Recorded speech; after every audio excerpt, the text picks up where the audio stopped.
على خلفية اللقاء الذي جمع الرئيس السوري أحمد الشرع نهاية الأسبوع المنصرم مع وزير الخارجية الجزائري أحمد عطاف، نقلت مصادر سورية أخبارا تفيد بأن الرئيس السوري للفترة الانتقالية رفض طلبا جزائريا تقدم به عطاف.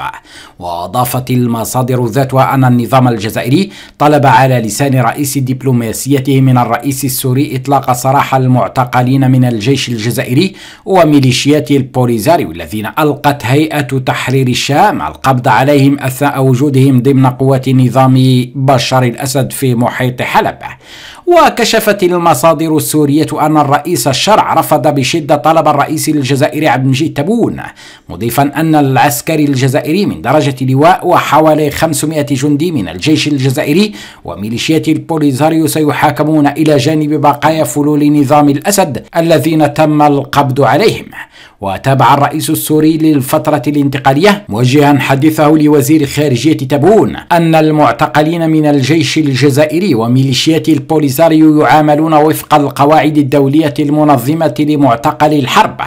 وأشارت المصادر ذاتها إلى أن سبب ارتباك عطاف في تصريحاته الصحفية بسوريا يعود إلى رفض الرئيس السوري أحمد الشرع لطلب تبون إطلاق سراح أفراد من الجيش الجزائري وميليشيات البوليزاريو. يذكر أنه لطالما دعم النظام العسكري الجزائري نظام بشار الأسد سياسيا ودبلوماسيا حتى اللحظات الأخيرة في مواجهة الجماعات الإرهابية، بحسب ما زعمه بيان صادر عن وزارة الخارجية الجزائرية عقب اتصال جمع وزير الخارجية أحمد عطاف بنظيره السوري بسام الصباغ في 3 دجنبر الماضي، أي 5 أيام قبل انهيار نظام الأسد، خلال هجوم كبير شنته قوات المعارضة والتي دخلت إلى العاصمة دمشق يوم 8 دجنبر 2024 وسيطرت عليها مع انسحاب قوات النظام من المؤسسات العامة والشوارع، لينتهي بذلك عهد دام 61 عاما من حكم نظام حزب البعث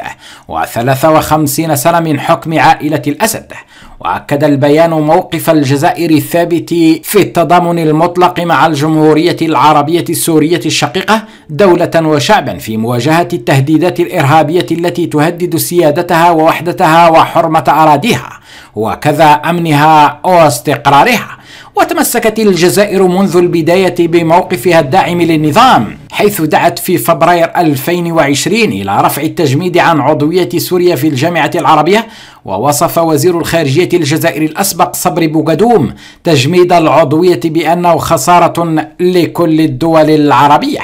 وكانت الجزائر من بين الدول القليلة التي رفضت قرار الجامعة العربية تجميد عضوية سوريا في نوفمبر 2011، كما أنها عملت على إعادة دمشق إلى الجامعة بمناسبة القمة العربية التي استضافتها في نوفمبر 2022. وفي ماي 2023 أعلنت الجامعة العربية رسميا عن عودة النظام السوري المخلوع إلى مقعد سوريا بعد غياب دام 11 عاما.